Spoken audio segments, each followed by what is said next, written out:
Bom, então, para evitar esses erros preconceituosos dessas escolas, desses sistemas fechados, nós temos que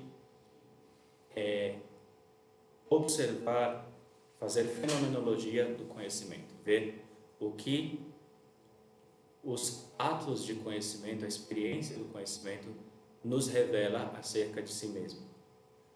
E a primeira coisa que nós nos damos conta, vocês podem sempre um ato de conhecimento como objeto de comparação, para ver nele tudo aquilo que eu falar. Então, por exemplo, sei lá, um ato tão simples como vocês olhando para esse projetor, para essas imagens aí.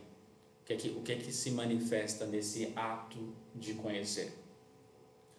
Se manifesta que existe uma série de dualidades, ou seja, como pares, que são irredutíveis entre si. Você não pode dissolver um no outro, eles não se identificam, eles são dois e não podem reduzir-se a um. São dualidades irredutíveis. Por exemplo,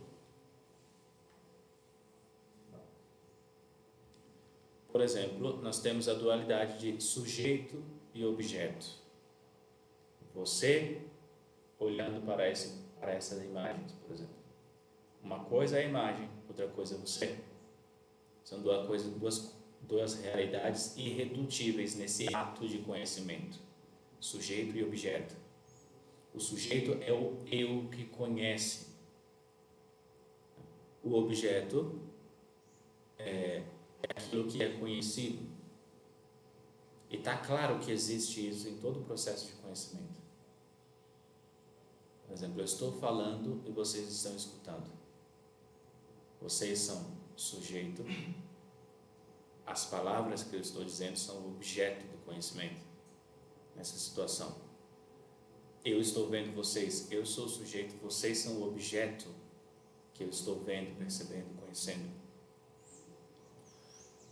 O objeto, vejam, ele existe como o que é dado.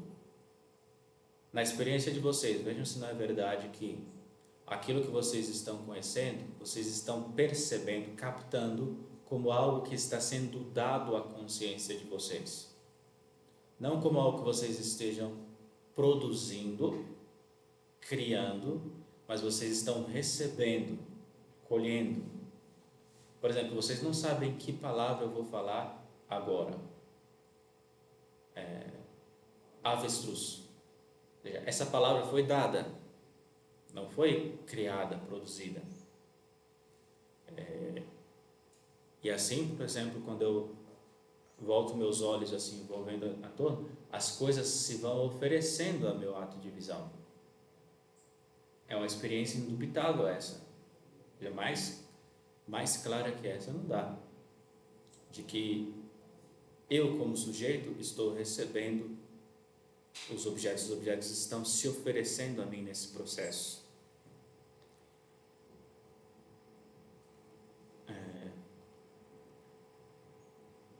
Ou seja, o objeto tem a capacidade, a possibilidade de se fazer conhecer. Essa garrafa que está aí na mesa, ela pode ser conhecida. Ela é de tal maneira que pode ser vista, por exemplo. Enquanto, por exemplo, o ar que está correndo aqui, se movimentando aqui, não é de tal natureza que possa ser vista por mim. Sujeito e objeto não são isoláveis, ou seja, você não pode separar o sujeito do objeto no conhecimento, porque se você separa o sujeito, ele não é sujeito mais. Ele só é sujeito com relação ao objeto. E o objeto só é objeto com relação ao sujeito. Você não pode separá-los. Entende? Porque aqui, por exemplo, aqui, baixo um ponto de vista, eu sou sujeito e vocês são objeto, e baixo outro ponto de vista, eu sou objeto e vocês são sujeito, não é? Quando vocês estão me conhecendo, vocês são sujeito e eu sou objeto conhecido.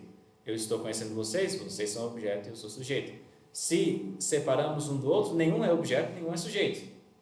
Eles são sujeito e objeto na relação do conhecimento. Certo?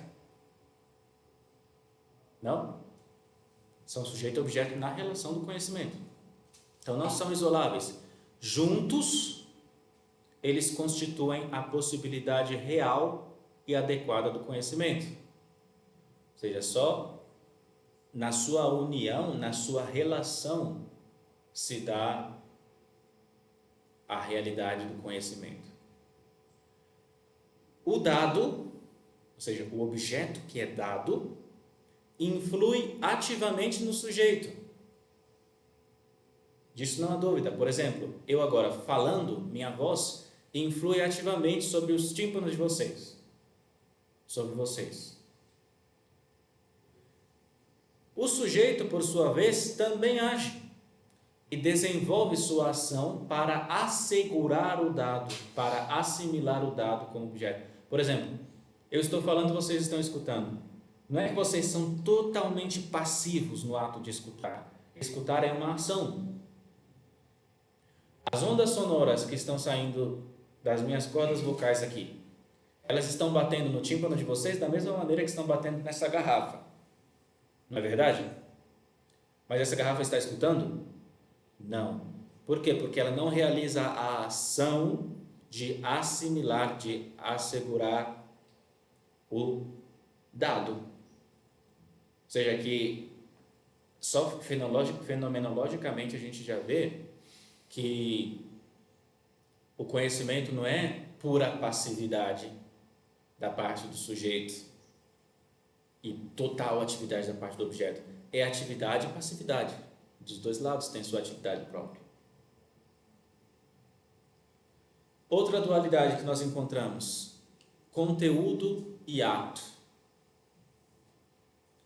O conteúdo é aquilo que se apresenta na percepção, a atualidade que aparece. Por exemplo, eu quando olho para cá, eu vejo marrom, vejo quadrado ou retângulo, vejo,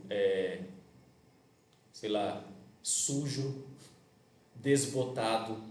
Tudo isso são conteúdos que eu capto com a minha percepção. É uma multiplicidade mais ou menos complexa e unificada. Cortina, amassada, retangular, fechada, marrom. O ato ou função é a ação de presenciar o que está presente, ou de captar, dar-se conta.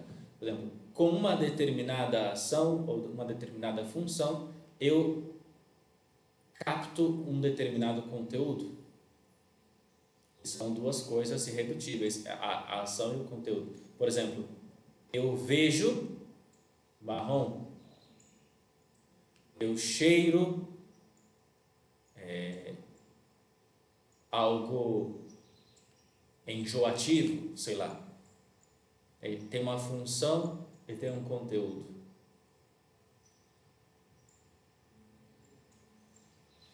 Eu escuto um pássaro, não é verdade? Olha, eu escuto um pássaro.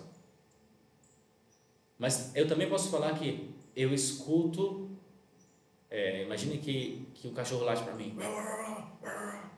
Eu escuto ira, em certo sentido também. Eu percebo a ira através do som. Eu me dou conta da ironia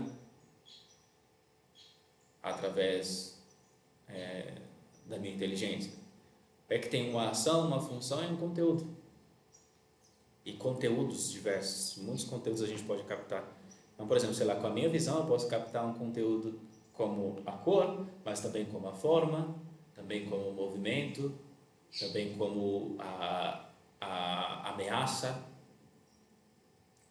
Embora o objeto esteja sempre dado no ato, a sua estrutura como objeto pode ser estudada separadamente e não coincide com a do ato. Ou seja, uma coisa é o meu ato, outra coisa é o conteúdo. Isso se manifesta. Porque o meu ato tem como objetivo, ou é o que me torna capaz de captar o conteúdo, mas ele não é o conteúdo. O meu ato de ver não é a cor, é o que me possibilita captar a cor. O meu ato de escutar não é, a melodia triste, mas é o que me torna capaz de captá-la. E eu posso estudar a melodia triste independentemente do meu ato. Outra dualidade, externo e interno. No ato de percepção, a presença imediata de objetos externos, como uma casa ou uma árvore, é tão viva e indiscutível quanto a percepção que temos de estados internos, como alegria ou dor. Por exemplo, esse sino que tocou, eu capto como um objeto externo.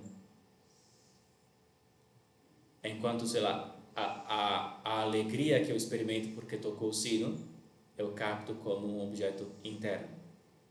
Ainda que ambos tenham um aspecto interno. Por exemplo, de que cor é essa parede? Branca. Quando você fala a parede é branca, você fica branco? Não. Perceber o branco não é ser branco. Você o percebe como algo externo a você. Mas perceber a alegria é ser alegre, é estar alegre, não é? Quando você fala assim, você está experimentando o branco, você está experimentando uma realidade externa. Você não está ficando branco. É quando você está experimentando a alegria, a alegria está dentro, é você mesmo, é algo que você está captando em você, certo? Ainda que você possa considerar a alegria como um objeto externo e fazer um estudo objetivo da alegria, isso não é a mesma coisa de que estar alegre, que também é um ato de conhecimento, ok? Você se dá conta que você está alegre, se dá conta de que você está com medo, e isso é radicalmente oposto e é tão evidente quanto vejo uma casa, sinto medo, tá?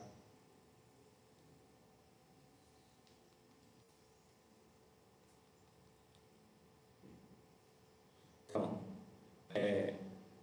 a presença do objeto como outro é imediatamente dada na percepção externa. Por exemplo, quando eu percebo essa garrafa, nesse ato, embutido nesse ato de percepção, está o fato de que essa garrafa não sou eu. Entende? Ela está presente em mim como outro. Está presente a mim como outra coisa. Diferentemente sei lá, do frio. Eu sou frio quando sinto frio, mas eu não sou garrafa quando conheço garrafa. Entende? Existe uma alteridade embutida aí na percepção de algo como externo.